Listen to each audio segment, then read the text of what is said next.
I just want to say hello, everybody. I also want to talk about using Dream. So, obviously, I have a billion things going on in my life, some good, some bad, some whatever. And I'm making it through, and I'm kicking butt and just doing what I gotta do in order to heal, stay clean, and just be me, right? So, a part of a natural thing that happens with those of us in addiction is that we have using dreams. And I've had a couple, but nothing has been as insane as was the one I had last night. So, my heaters busted in my apartment, which caused a flood because we use those like water pipe heaters, right? So, I have like a bunch of fans going on in the rest of my apartment. And, so I slept like a little baby with that sound. Now, I woke up this morning because I had a dream that I slammed. And if you know, you know. And having that dream, I woke up with the body sensations that you feel when you do that. And I'm going to say that 9 times out of 10, I had the good one. And once again, if you know, you know.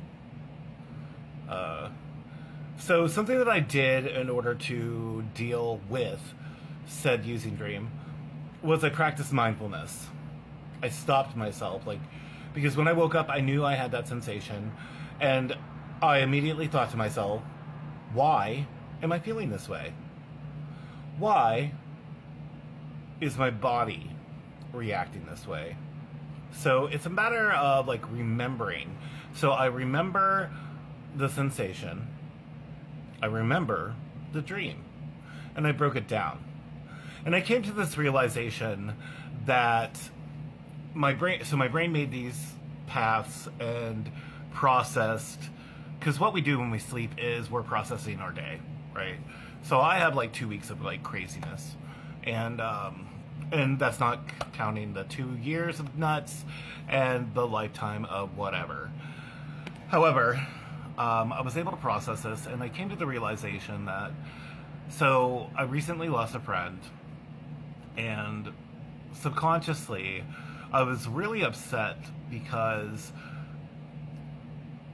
this one person that I care a lot about, I have recently walked away from. And I came to the realization I needed to do so in order for me to heal, to let go, and move on. However, he is in this area. He lives in this area. He lives in a treatment house. And he lives with a bunch of guys that I was in treatment with, who have all contacted me because of the loss of my friend, because they knew him as well. And subconsciously, and consciously, because it was in there too, right on there, floating on that top level, it's like cream, was this feeling of being upset because he didn't check on me at all. And I know that I don't mean to him at all what he means to me. Hence the big reason I had to let go and move on. So this using dream, I feel, was a reminder that even though you feel good, even though you get all these good feelings, that doesn't mean it's a good thing. And that I'm better today than I was yesterday. And it helped me remember why I let go in the first place. Of why I can't be upset that he hasn't contacted me. And why I shouldn't worry about it.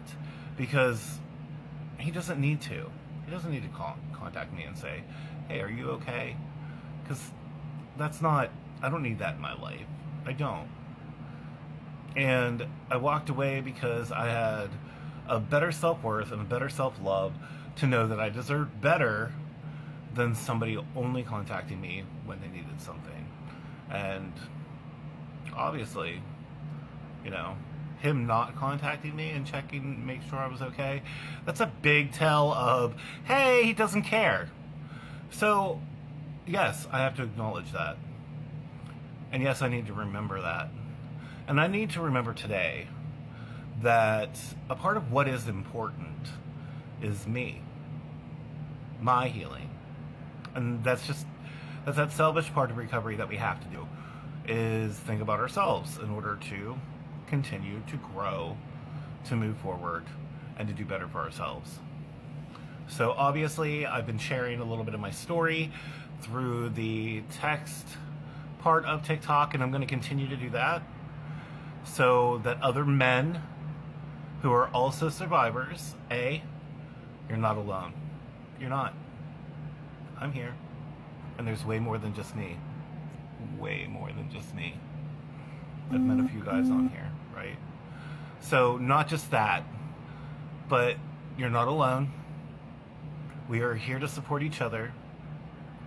It does not make you less of a man to acknowledge what has happened. And if you wish to speak up, even if it's just on a one-on-one basis, to help you begin your healing journey, I have ears. I'm great for listening, right?